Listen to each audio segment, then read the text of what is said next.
Tapi jamaah yang rahmati Allah, di dalam Islam kita memahami semua, tidak ada di antara kita yang tidak pernah tergelincir dalam satu dosa. Betul nggak kira-kira Pak? Ada nggak di antara kita yang nggak pernah berbuat dosa? Ya, coba angkat tangan satu ya buat contoh ini. Nggak ada. Maka kata seorang alim, kalau misalkan dosa itu berubah jadi bau, maka tidak ada orang yang mau dekat denganku. Kenapa Pak? Saking baunya. Ya. Orang nampak mulia di hadapan manusia itu karena semata-mata Allah menutupi aibnya.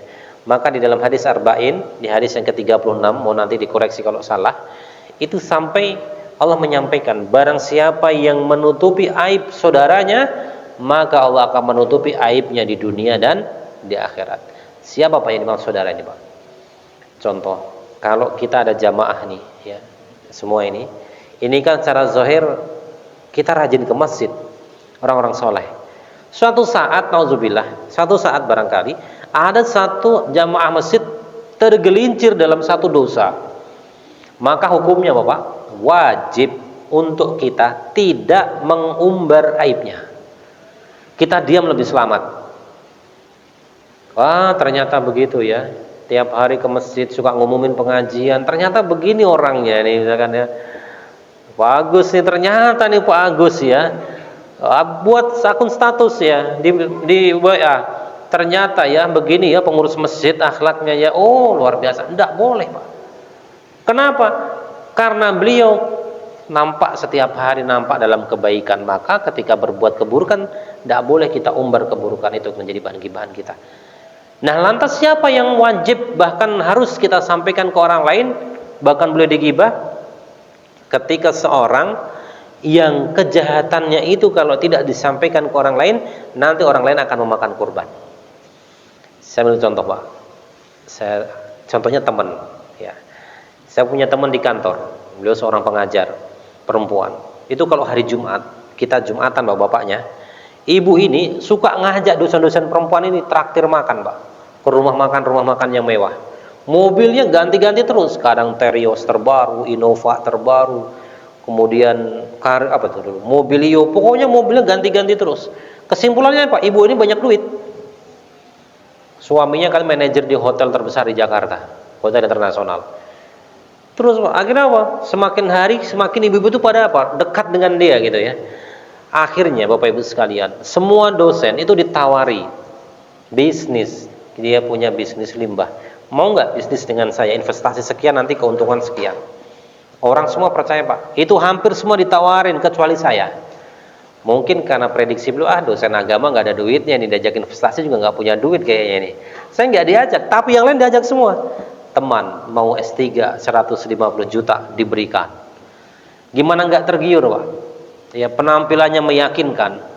Ya, kemudian ada beberapa teman diajak ke salah satu perusahaan limbah punya dia katanya. Datang bener, lihat ada perusahaan limbah. Orang percaya, dia baik semua, royal. Makanan semua dibelikan, diajak jajan terus sehingga ketika ngajak bisnis orang percaya. Nah, coba kalau kemudian nggak punya apa-apa, mobil nggak punya apa-apa, tiba-tiba ngajak bisnis miliaran, nggak ada yang percaya Pak. Tapi kalau dia itu percaya, semua kena tuh. Saya diundang, Ustaz, tolong ke rumah saya ya nanti. Yuk, ada apa Bu? Saya baru beli rumah baru, ya, minta didoakan, di ngajiin bareng-bareng. Saya datang ke rumahnya di daerah Jababeka Pak, dari perumahan elit besar sekali, sampai Masjid Mekar Indah.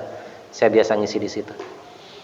Ternyata beliau sindikat. Ketika orang sudah uangnya kumpul, beliau pergi Pak, nggak tahu kemana. Sampai hari ini tuh belum ketahuan, dan sampai diliput di media massa, dan dia dikeluarkan secara tidak hormat dari kampus. Dan ternyata rumah yang tempat saya mendoakan itu ternyata Pak, ngontrak, bukan dia beli. Dan hanya sebulan dia pergi meninggalkan tempat itu.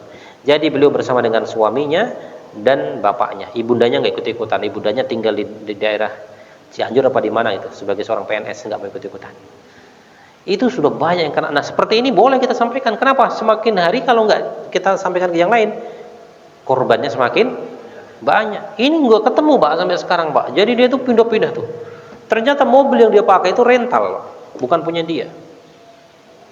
Nah, ini seperti ini boleh kita sampaikan. Tapi kemudian kalau ketika orang itu zahirnya berbuat baik terus, ya, suka ke masjid, ya, berbuat baik, tiba-tiba tergelincir dalam satu dosa, maka wajib kita untuk tidak mengumbar dosanya itu kemana-mana. Nah, kemudian jemaah rahmati Allah, ketika Allah sudah menyampaikan dalam surat Al-A'raf di ayat yang ke-16 bagaimana iblis akan menggoda manusia, maka kemudian ayat berikutnya di dalam surat An-Nisa yang tadi saya sampaikan, wal yakhshal ladzi law tarakum min khalfihim dzurriyyatan di'afan, dan hendaklah takut kepada Allah orang-orang yang seandainya meninggalkan di belakang mereka anak-anak yang lemah. Ya, khafu alaihim falyattaqullaha wal yaqulu qawlan sadida. Ya, mereka khawatir terhadap kesejahteraan mereka. Oleh sebab itu hendaklah mereka bertakwa kepada Allah dan hendaklah mereka berkata dengan perkataan yang benar. Khawatir ketika kita meninggal dunia nanti, meninggalkan dunia ini, anak-anak kita ini kondisinya lemah, Pak. Syekh Imam Abdul Bar menuliskan dalam bukunya, maksud lemah di sini definisinya yang pertama, lemah secara akidah.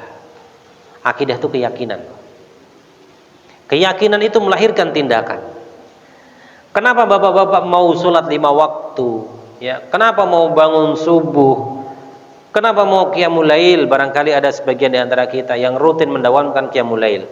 Kenapa juga mau sedekah? Kenapa juga kita mau infak setiap hari?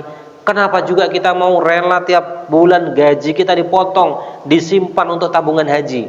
Kenapa semua kita lakukan? Karena ini bagian diawali dari sebuah keyakinan bahwa kita ingin menjadi hamba Allah yang terbaik di sisi Allah SWT. Betul nggak kira-kira, Pak? Rela lu pergi meninggalkan tanah air dengan uang yang cukup banyak, nggak sedikit. Itu kalau buat beli NMAX sudah cukup sebenarnya. Tapi kenapa kok pilih umroh, mengeluarkan uang? Pengen haji, mengeluarkan uang. Ada satu keyakinan, maka keyakinan itu akan melahirkan tindakan. Keyakinan itu adalah akidah kita, Pak. Maka kalau anak-anak kita kondisinya mereka lemah akidahnya, wah, ini yang membahayakan kita. Ada satu ayat untuk perenungan kita di dalam surat Al-Baqarah di ayat yang ke-83. La ta'budu illallah wa bil walidaini ihsana wa dzil qurba wal yatama wal masakin wa qulu lin-nasi husna. Perintah tidak menyekutukan Allah kemudian dibarengi perintah kedua, Bapak, berbuat baik kepada orang tua. Menarik sekali. Kita tidak akan menemukan anak yang berbuat baik ke orang tuanya sebelum dia kuat secara akidahnya. Anak-anak yang akidahnya kuat, dia mendampingi orang tua bagian apa? Ibadah. Saya mengurus bapak saya yang sakit, itu bagian ibadah, maka tidak pernah mengeluh dia. Mengurus orang tuanya yang sedang sakit, maka dia menjadi bagian dari mendapatkan surganya Allah SWT.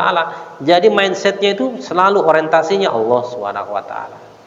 Enggak sebaliknya.